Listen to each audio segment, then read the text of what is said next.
Ven Espíritu Santo y enciende en los corazones de tus fieles el fuego de tu amor. Jesús nos pide que seamos sus discípulos. Buscar a Cristo y vida en Cristo. Jesús nos ofrece algo más grande que la copa del mundo. No tengáis miedo de mirarlo a Él.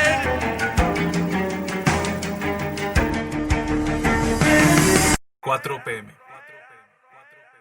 ¡Shalom! Hola a todos, les saludo con mucho gusto, soy el seminarista Cosmelexis Cuesta y pues bien, he querido iniciar este minisodio de 4 p.m, el podcast del Seminario de Monterrey, utilizando la palabra Shalom, una palabra hebrea que se usa a manera de saludo y que expresa un deseo de salud, de bienestar, de armonía, de paz, de tranquilidad, de salvación.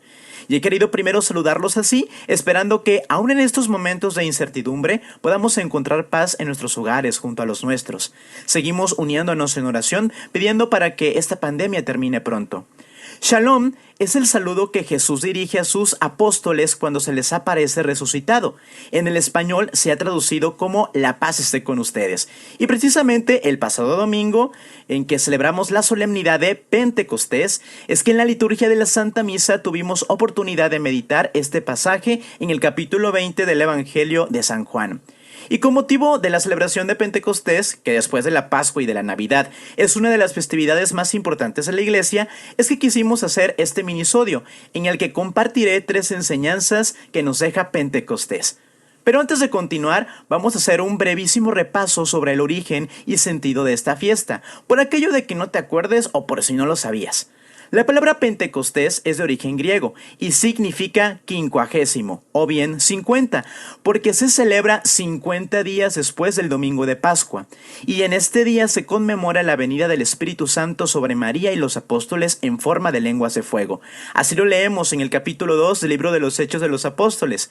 Dios derrama sus dones sobre ellos en tanto que les da el valor y ánimo necesarios para que puedan empezar su labor apostólica, es decir, la de llevar el Evangelio del Señor Jesús hasta los confines del mundo.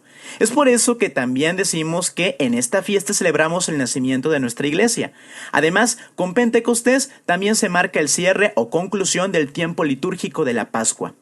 Pero esta festividad, por si no lo sabías, no es de origen cristiano, sino más bien de origen judío.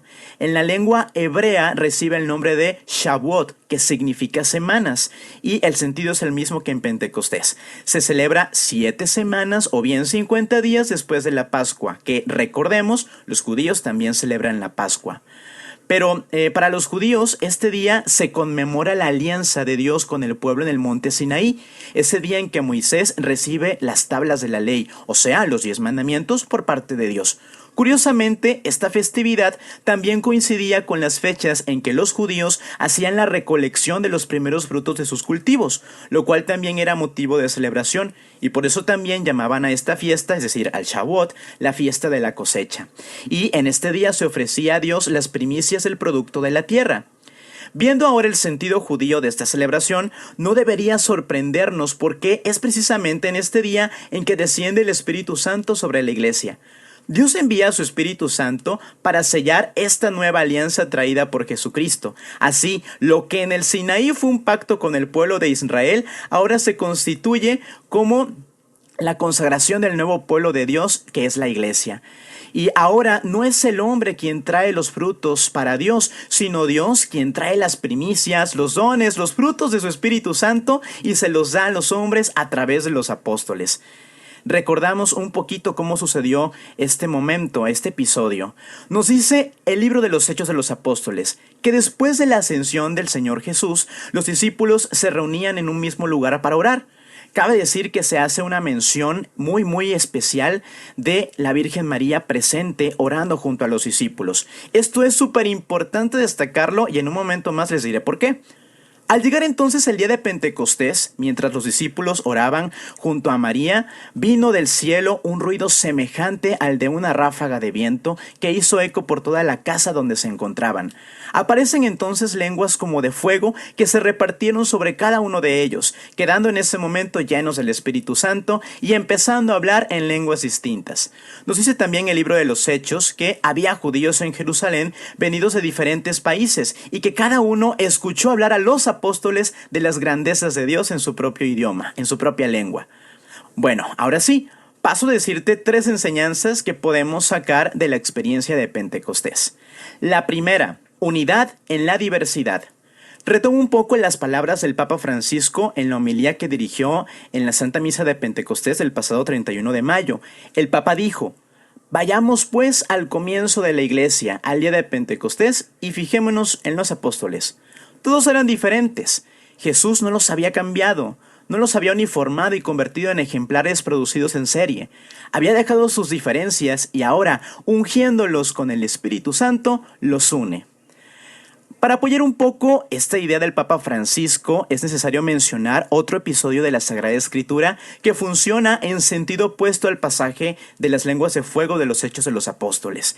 En el capítulo 11 del libro del Génesis se nos menciona que los hombres hablaban una misma lengua y que se habían empeñado en construir una ciudad y una torre tan alta que pudiese tocar el cielo. Viendo Dios que se empeñaban en construir la ciudad y la torre y que no acataban su deseo de que se dividieran y poblaran la tierra, es que decidió confundir sus idiomas, confundir sus lenguas, de tal manera que ya no pudieran entenderse unos con otros. Entonces aquella ciudad recibió el nombre de Babel, por ser ahí el lugar donde Dios confundió la lengua de los hombres para que se dispersaran y formaran las naciones de la tierra. Bueno, pasamos ahora a Pentecostés, donde también vemos a un grupo de hombres, los apóstoles, que están dispuestos también a forjar, a construir una torre de la tierra al cielo. Y esta torre ahora es la iglesia. Contrario a Babel, donde las lenguas sirvieron para confundir, en Pentecostés las lenguas sirven para unir. Pues todos escuchan a los apóstoles proclamar las grandezas de Dios en su propio idioma. Los hombres divididos ahora se vuelven a unir bajo un mismo lenguaje, el lenguaje del Evangelio, que es el lenguaje del amor. A esto nos referimos con unión en la diversidad. Y es que, fíjate bien, en nuestros tiempos podemos llegar a caer en la tentación de construir babeles dentro de nuestras parroquias, entre nuestros grupos apostólicos o movimientos, e incluso en nuestra propia familia. Los constructores de Babel no eran hombres malos que querían desafiar a Dios. Más bien, la torre que querían construir era un templo a la divinidad. Por eso querían que llegara hasta el cielo. Entonces, ¿cuál fue su error? ¿Desobedecer a Dios por no poblar la tierra? Más bien, el problema fue que la pretensión de construir la ciudad y la torre era que ellos querían hacerse famosos con ello. Pensaban en su propia gloria a través de construir un templo a Dios, convirtiéndolo así en un instrumento. Pretendían servirse de su culto a Dios para hacer su nombre, para ser más importantes que el de al lado. Pensemos en aquel grupo que siempre quiere tener la delantera en la comunidad. No sé, porque se piensan los favoritos del padre, o bien pensemos en aquel coordinador que no permite que los demás crezcan porque solo él tiene derecho a tomar decisiones. E incluso pensemos en el seminarista, en la religiosa, en el sacerdote, que predica más sobre su persona que de Cristo. Y ahorita, y aún con la contingencia, esto sigue siendo un riesgo. Porque, por ejemplo, el uso de las redes sociales para continuar con varias de las labores apostólicas nos pone en el centro del escenario.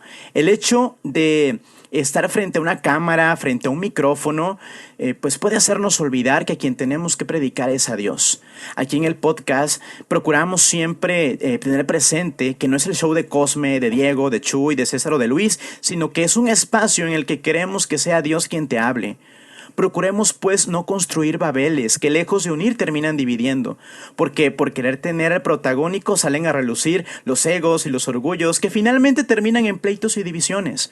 Aun y cuando somos diferentes, es Dios quien, valiéndose de nuestros diferentes carismas, nos mueve en el espíritu para forjar la comunión de la iglesia. La segunda enseñanza que nos deja Pentecostés es no tener miedo a emprender grandes cosas. Antes de Pentecostés, los apóstoles experimentan momentos de temor e incertidumbre. Jesús había muerto crucificado y parece que los apóstoles ahora se encuentran sin ánimo de querer continuar con la misión de su maestro. Por eso, después de la resurrección, Jesús se les aparece, no solo para recordarles que era necesario que viviera su Pascua, sino también para reafirmar su fe y para disponerlos a recibir el consuelo del cielo, es decir, el Espíritu Santo. Recibir esta fuerza vivificadora implicará para los apóstoles ser testigos del Señor resucitado en todas partes y emprender así la gran labor de evangelizar a las gentes y hacer crecer la familia de Dios que es la Iglesia. Desde nuestro bautismo hemos recibido los dones del Espíritu Santo. Podemos decir que nuestro bautismo es nuestro primer Pentecostés, mismo que se reafirma en el sacramento de la confirmación. Y si esto no fuera poco, Jesús sigue apareciéndose en medio de nosotros y nos dice: Shalom, tranquilo, ten paz, yo estoy contigo. No importan las tormentas, los desánimos, las empresas fallidas, las humillaciones, no importan las pandemias, ten fe en mí y te aseguro que con perseverancia alcanzarás tus metas. Ya ha sido suficiente de vivir con la cabeza baja, de siempre recriminarnos nuestros errores. Oye, qué bueno que aceptas en lo que te has equivocado. Qué bueno que le has pedido perdón a Dios, pero no lo es todo. Es momento de tomar lo que has aprendido de tus caídas y convertirlo en algo grande para Dios. No nos imaginamos a un Pedro que siempre estuvo achacándose sus negaciones, o a un Tomás que vivió deprimido por no creer, o bien a un Pablo inseguro porque se dio cuenta que no se las sabía de todas. Al contrario, ellos tomaron sus limitaciones, sus temores, sus errores y los pusieron delante del Señor, quien por la efusión de su Espíritu transformó su mayor debilidad en su mayor bendición. Y no solo eso, también lo convirtió en una bendición para todos nosotros. No tengas miedo, no pienses que no puedes o que no eres capaz, porque estoy seguro que conoces muy bien lo que Dios te ha dado, los carismas que ha puesto en ti. Ahora solo depende que tú quieras ponerlos al servicio de los demás. Críticas pueden haber muchas, pero no te preocupes, hasta los apóstoles fueron tachados de locos y de borrachos. Muy bien, por último, la tercera enseñanza que podemos aprender de Pentecostés es orar junto a María. ¿Recuerdan que les había dicho que era súper importante el por qué los Hechos nos menciona que María estaba con los apóstoles orando al momento de recibir el Espíritu Santo? A ver si captamos la idea.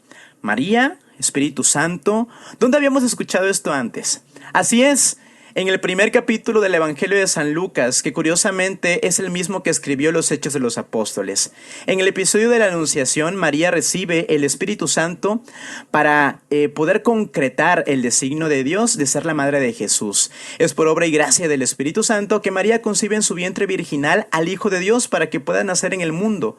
Y ahora, en Pentecostés, el Espíritu desciende sobre María y los apóstoles para que nazca la Iglesia. El que María esté presente en este momento nos da a entender que así como por el Espíritu Santo se convirtió en madre de Dios, por este mismo Espíritu se convierte en madre de la Iglesia, en madre de todos nosotros. Y dicho sea de paso, el lunes después del domingo de Pentecostés se celebra a María como madre de la Iglesia. Es por eso que para pedir a Dios no hay mejor manera de hacerlo que a través de nuestra Madre la Virgen.